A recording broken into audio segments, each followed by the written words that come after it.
يا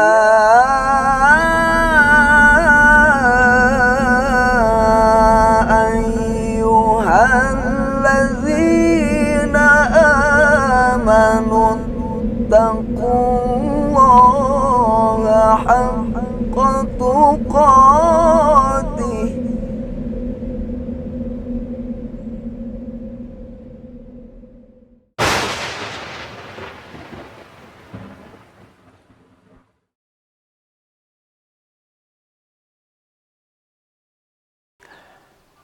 Assalamualaikum warahmatullahi wabarakatuh.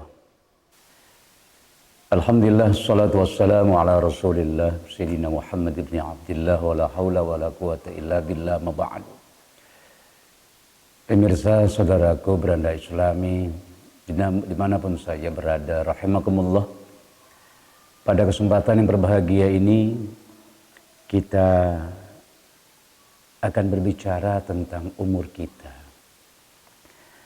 Bahwa umur kita tentu telah dibatasi oleh Allah Subhanahu wa Ta'ala. Masing-masing kita pasti akan berbeda. Berapa lama kita tinggal di alam dunia ini.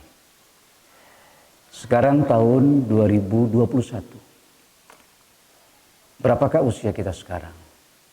40, 50, 60, atau lebih daripada 60. Oleh karena itu, bertambahnya umur pada hakikatnya adalah semakin dekatnya kita akan ajal.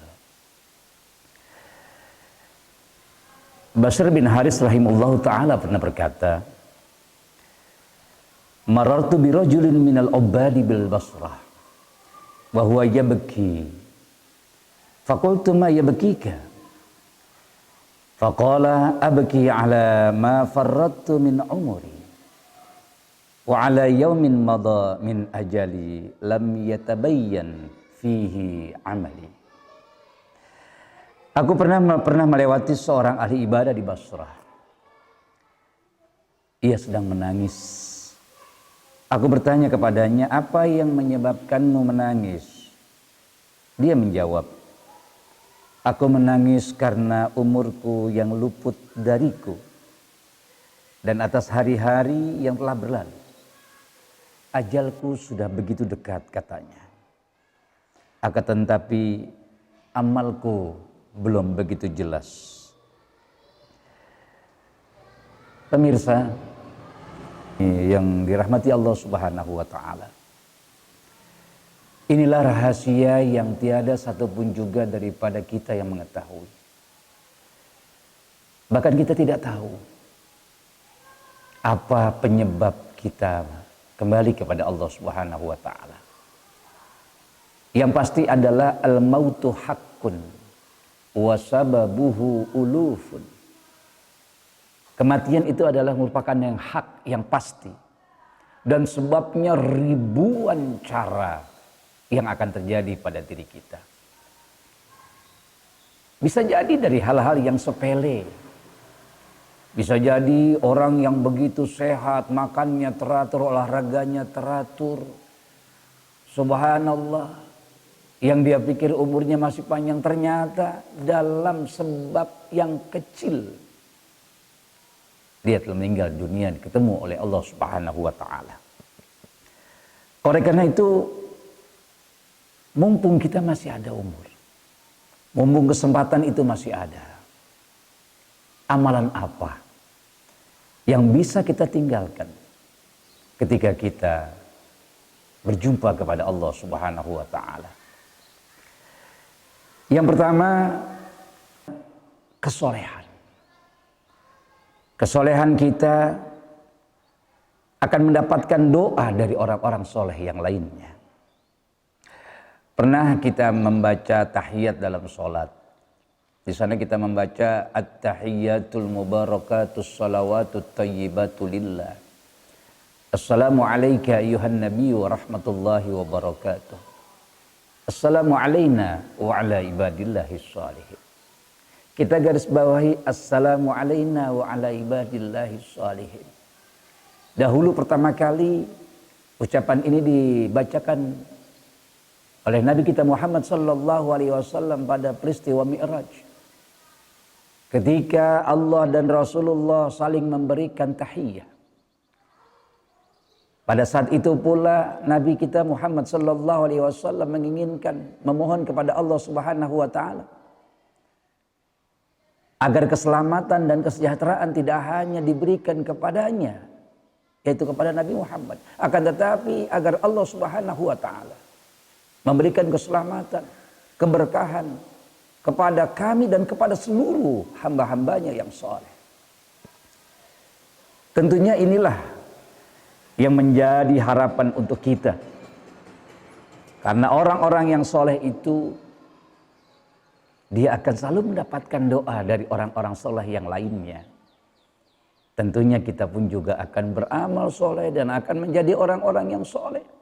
Dan ketika kita kembali kepada Allah Subhanahu wa taala, kita pun juga akan mendapatkan doa dari orang-orang yang soleh ketika mereka mengucapkan assalamu alaina wa ala ibadillahis shalihin.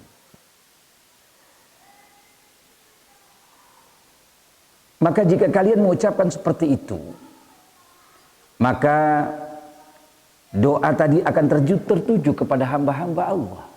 Baik yang ada di langit maupun yang ada di bumi.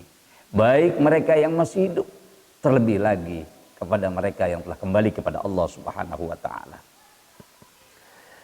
Oleh karena itu At-Tirmizi dalam Al-Hakim berkata, "Man arada ay yahza bi hadzal salam alladhi yusallimuhu al-khalq fi sholati falyakun 'abdan shalihan wa illa hurima hadzal fadl 'azim." Yang artinya adalah siapa yang ingin meraih ucapan salam yang diucapkan oleh setiap orang yang sedang sholat, maka jadilah hamba yang soleh. Jika tidak, maka karunia besar itu tidak akan diperolehnya. Yang kedua adalah kesolehan sebagai orang tua yang pasti akan berpengaruh kepada keturunannya. Kalau kita ingin punya anak soleh atau soleha, maka hendaknya lah kita sebagai orang tua harus soleh duluan. Tidak mungkin anak akan meniru sesuatu hal yang baik kecuali contohnya tidak baik.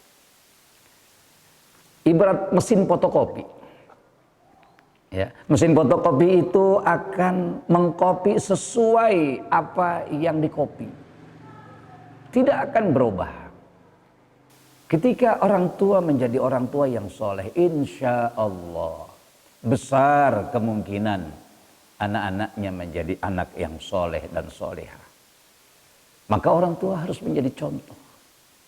Maka ada ungkapan mengatakan satu contoh yang diberikan jauh lebih baik dibandingkan 1000 ucapan baik. Makanya Allah Subhanahu wa taala mengabadikan uswah daripada Rasulullah sallallahu alaihi wasallam dalam firman-Nya. A'udzubillahi minasyaitonirrajim. Bismillahirrahmanirrahim. Laqad kana lakum fi Rasulillahi uswatun hasanah. Contoh yang Nabi berikan bukan ucapan. Sebagaimana Allah Subhanahu wa taala berfirman dalam surat Al-Kahfi ayat 82. A'udzu billahi minasyaitonir rajim. Wa ammal jidaru fakana li ghulamaini yatimaini fil madinah wa kana tahtahu kanzun lahumā wa kana abuhuma shalihan. Yang artinya adalah adapun dinding rumah anak kepunyaan 2 orang yatim di kota itu, di bawahnya ada benda simpanan bagi mereka berdua. Sedang ayahnya adalah orang yang soleh. Masya Allah. Ternyata dalil bahwa anak laki-laki akan membuat keturunannya terjaga. Dan termasuk juga mendapatkan berkah dari ibadah yang dilakukan pada keturunannya di dunia dan di akhirat.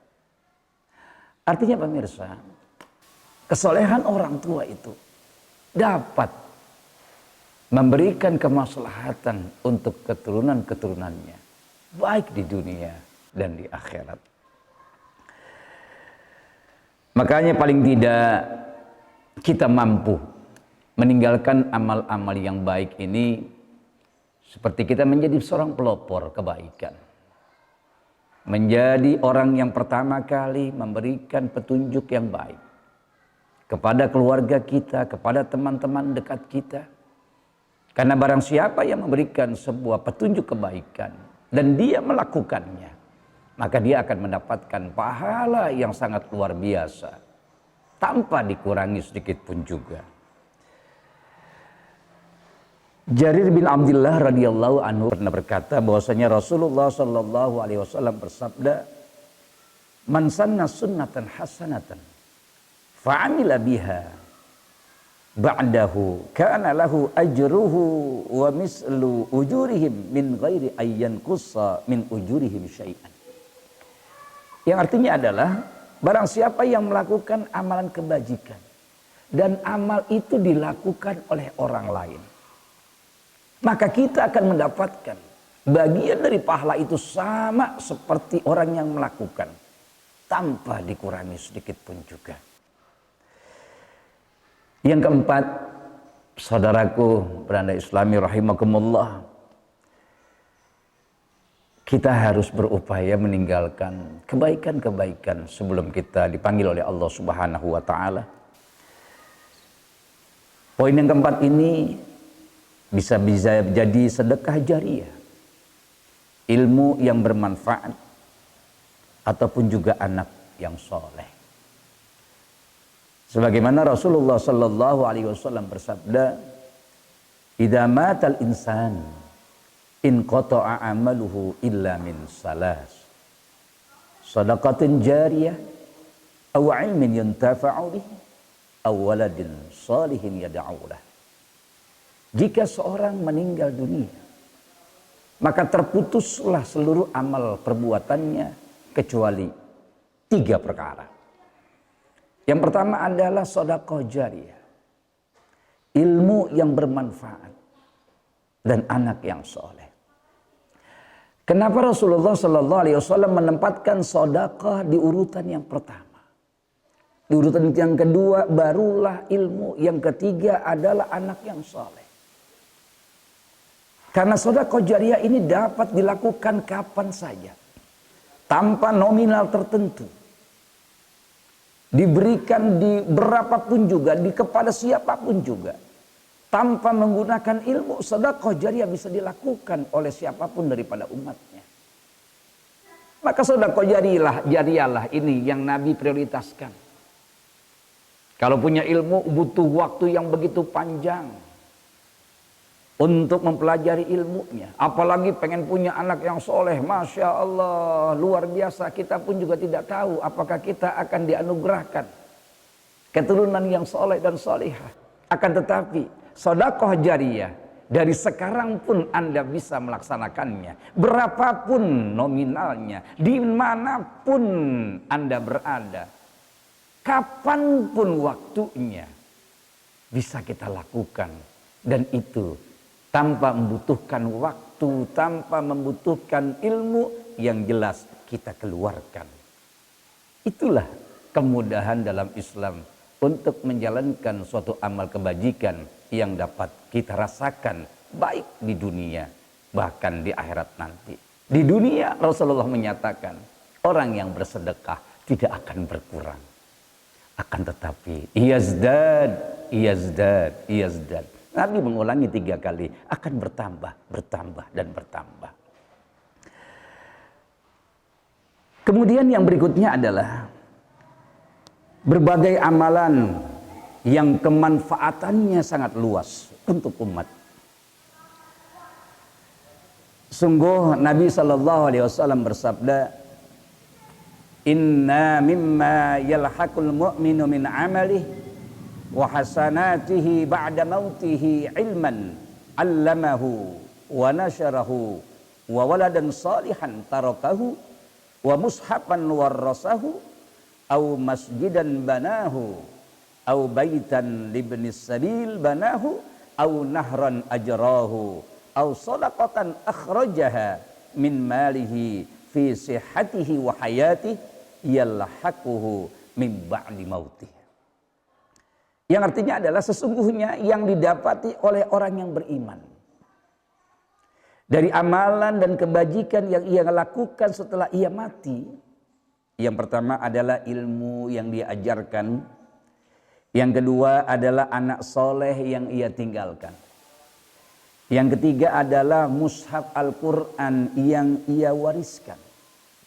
Yang keempat adalah masjid yang dia bangun. Yang kelima adalah rumah bagi ibnu sabil. Yang keenam sungai yang ia alirkan. Yang ketujuh sedekah yang ia keluarkan dari harta ketika ia masih sehat dalam keadaan hidup. Di antara yang 5 ini ataupun yang 3 tadi, mana yang sudah kita lakukan? Dan kalau menurut saya, di antara 3 yang harus kita persiapkan dan sudah bisa kita lakukan saat ini adalah di antara sedekah jariyah, ilmun yuntafa'u bihi, dan waladun sholihun yad'ulah. Yang paling mudah yang bisa kita lakukan pada saat ini adalah sedekah.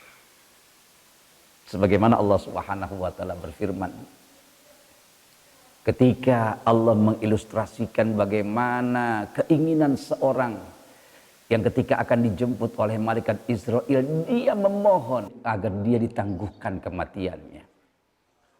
Di dalam Al-Quran Allah nyatakan, laulah akhartani ila ajalin qarib, ya Rabb, kalaulah engkau tangguhkan kematianku sesaat saja, fa'asaddaqa wa akum minas salihin, sungguh kami akan bersedekah dan menjadi orang-orang yang soleh. Dia tidak mengatakan sholat, dia tidak mengatakan haji dan umrah, akan tetapi dia akan mengatakan fa'as-sadaqah, dia akan bersedekah. Ternyata sedekah kita begitu luar biasa manfaatnya untuk keselamatan kita ketika kita telah berada di alam kubur. Pemirsa, saudaraku beranda Islami rahimakumullah, mudah-mudahan dari kajian yang singkat ini kita dapat menentukan dan mengambil sikap secepatnya sebelum ajal datang kepada kita. Usikum wa nafsi bitaqwallah. Assalamualaikum warahmatullahi wabarakatuh.